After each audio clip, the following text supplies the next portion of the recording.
Yo, through the scope. This is Queese. Appreciate everybody's been rocking with the channel. Support, subscribe, hit that like button.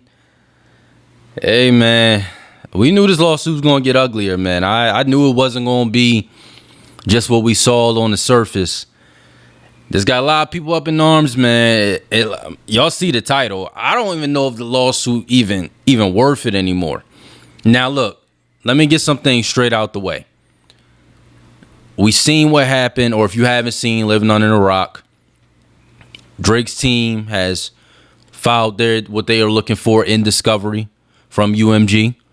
Some of those things have people pissed off. Some of those things are, we want to see all documents relating to the relationship between Kendrick's manager and his kids and Kendrick Lamar. We want to see Kendrick's contract. We want to see any documents that got to do with domestic violence. We want to see his birth certificate, his social security card. We want to see his ancestry results. Like, it's a lot of stuff they threw in there. They probably gonna ask for the rest of the stuff next. Now, he ain't say the ancestry and all that other stuff, but the first things I mentioned, they did say that in the documents. That's what Drake team is requesting. So a lot of people pissed. They like, yo, once you throw in kids, it's too far. You know, it's now leave the kids out of it. But these dudes spent the whole battle throwing shots or bringing up each other's kids. So I'm not going, if we keep the theme the same, that's kind of what is still at play. Now, I understand people saying it's a battle. Now the battle over, you still doing it. I get that, because that's uncomfortable. If I read and I'm sitting there saying somebody want to check the paternity of another rapper's kids, tie it with a lawsuit, I'm like, that's nasty. I just feel and just look nasty, right? It just seemed like, what depths would you go? Like, how far are you gonna really take this, right? And then, you know, they already calling him a Karen. He not a part of hip hop. These are the type of things that they just drop in the little folder, right, to add to it. So let me get certain things out the way, okay? I agree with all that, it being, you know, nasty, just seeing it in the document. But Drake ain't write up this document, y'all. Like, this man is paying millions of dollars to lawyers to win this case. And this is what lawyers do. Anybody that's an attorney, I ain't an attorney, but I'm reading what they saying. This is normal practice. As far as like getting down and dirty in the mud, trying to get whatever documents they deem relevant to win this case. So a lot of people are framing it like Drake put that in the document, like, yo, ask for this. I want this in there. Drake drafted it up and he wrote it. Yo, he paying lawyers to do this. This ain't no different than, you know, if you get arrested and the cops make the police report look nastier than what it actually was. You gonna say some nasty things in there, or you know how people just exaggerate, or they add some sauce to it. It's kind of like that in a standpoint of when you sue, the lawyers are going to kind of get whatever they want. When this is divorce and they throw all the things on the table, like, yo, this is what I'm aiming for. This is what you can get. Now it's up to the person to say if they can get it or not, or sometimes not. Like, the lawyer throw it on the table just to see, but it comes from a certain place. The same thing with what this going on here. Drake on tour, I don't think he knows every single thing they requested, but it's his team. So it's his responsibility, at least somewhat, of what they put in there. But my thing is, like, is the lawsuit worth it from a standpoint of, I don't think what he can win out of this is going to be worth the hits his character take in the process. Now, he already got the character take of being called a pedo. Like, that's at the top of the list of the worst things. But there was a good portion of the audience that don't believe that. There's still people with brands that associate themselves with him. Like, Steph Curry is somebody with a brand that's protected. Steph don't even talk about world issues, because he protects his brand. So if he believed that, he ain't gonna stand next to him, right? It's certain guys that are still next to him that care about their brand. So a lot of people don't actually believe it. Like, if you believed he was a pedo, you ain't gonna be talking about him every day or giving him attention.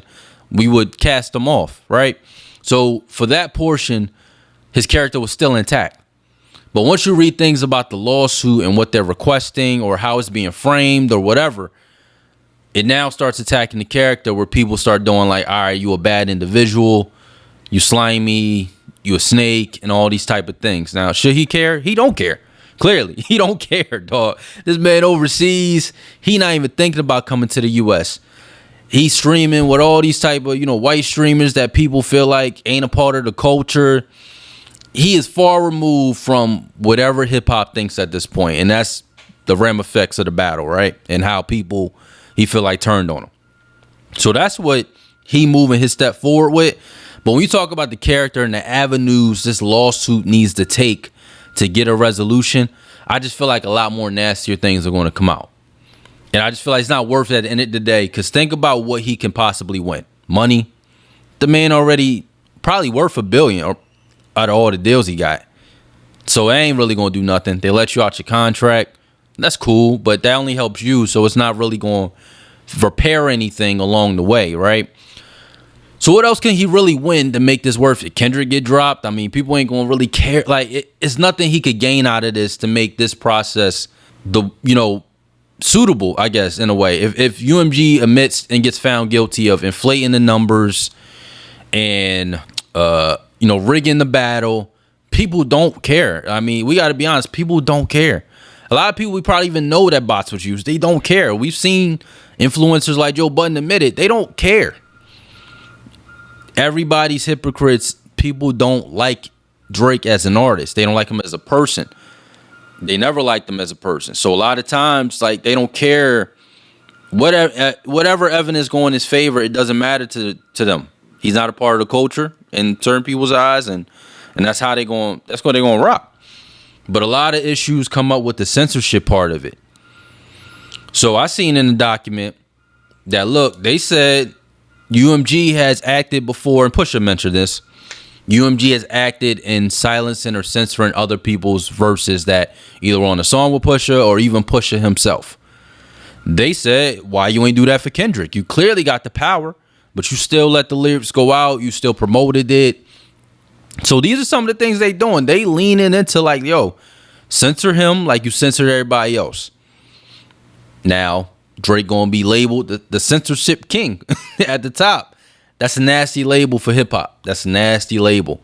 So regardless of if he agrees or he's co-signing or whatever his lawyers are putting in there, that's what they have there. And I think Drake kind of this has been the angle since the beginning of the lawsuit. So, as far as like what UMG allowed to be put out, they allowed the artwork of his house with, indicators indicating that sexual offenders live there, everybody there, on Spotify for consumption, and people can see it. So this is kind of remnants on that. This is staying with that consistent of UMG allowed these things to happen that they wouldn't let happen for premier artists that they have invested interest in. So I'm saying there, like, if you come out of this lawsuit looking like the censorship king, that's going to be an issue for you career-wise and moving forward. Now, there's a lot of hyperbole surrounded about this. This does not ruin hip-hop, because then y'all going to act like people are going to follow suit. This lawsuit has been around for over a year. Nobody's followed suit with the same type of lawsuit. The lawsuit was enacted because of the pedo allegations. Most rap battles aren't including pedo allegations. That was just a line drawn too much for him. You seen all kids singing it, parents singing it, seen Super Bowl. You seen a wave of events that wouldn't happen for any other artist in a rap beef. We're never going to see a rap beef of this magnitude pretty much ever again, or another 50 years. So this is not going to ruin hip hop. We just got Joey Badass battle with TDE. We got a lot of great albums. Freddie Gibbs dropped a great album. JID dropped a great album. All these things have happened while the lawsuit was going on or post beef, right? So it's not going to cause this shakedown of hip hop. It's not. We can act like hyperbole. It's not going to happen. I've seen people say he should be kicked out of hip hop, never be on there entirely. Look, if you're saying it from a censorship point of view, I get it. I get it. That's a big deal for certain people in hip hop. But a lot of people don't care. I think a lot of times what I'm having just kind of an issue with is people really don't care about these things, because when he drops, they the first ones to listen. All the people that have called him toxic, a cancer, talked about him every day. Ebro, Joe, they talk about him every day. If I feel like somebody is a pedo that like kids and somebody who is a cancer to the culture and all this, I'm not talking about him every day. The easiest way to get rid of them is to ignore them. Don't give them the coverage. Because what y'all going to see with Drake music, it's not going to stay like it used to. The staying power not going to be there like it used to. Two reasons for that. One, the battle. Two, music, it just isn't sticking like that in general for every artist across the board. He's not exempt from that. He'll have a couple of songs on Iceman that will stick and play in the clubs and outside. The whole album is not going to do that. Half of the album is not going to do that anymore. That's just not the way the world is. He don't got the label support either, the airplay support on radio. So he's not going to have that same impact like he used to. So that's going to be a difference in the way his career progresses moving forward. But let's not act like, why are we discussing somebody that's cancerous or you feel is cancerous and all that to hip hop? It don't make sense. It literally don't make sense. That people are like, see, I'm tired of this dude. He doing this, he doing that. Newsflash, this is a lawsuit. Y'all going to see probably worse things come out moving forward. He has lawyers at play. This is what they do. Drake ain't drafting these things up, y'all. I mean, I get it. It's nasty. I get it. It is nasty seeing it in there. I'm on board with that. Now, this could backfire on him for another reason, too. Family Matters, he called Kendrick a woman beater, right? He beat his wife. He also mentioned the kids, his kids and, the paternity, whether that's not his kids or not. Let's just say go through the court and they find nothing there. That means Family Matters aged horribly. And people have came around and called that one of the best songs, if not the best song of the battle. That a lot of people changed their mind on that. So let's just say that it says that like none of those things are found true. That makes it look even worse as far as the allegations he put.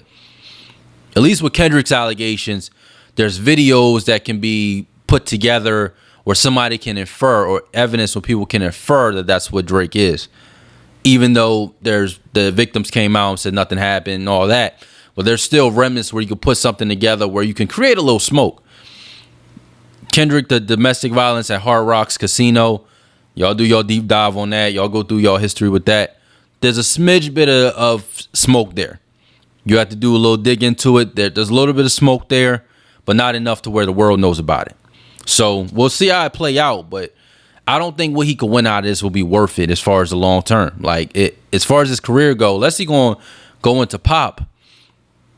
It's going to be like fully pop. It's going to be hard for him to have any respect in hip hop, to talk about the same things in hip hop, to gain the same type of fame and level head that he had since before the battle. I think the battle has caused him to act erratically with the moves he is making. I'm not saying suing them was wrong. It could have been a different way to go about it.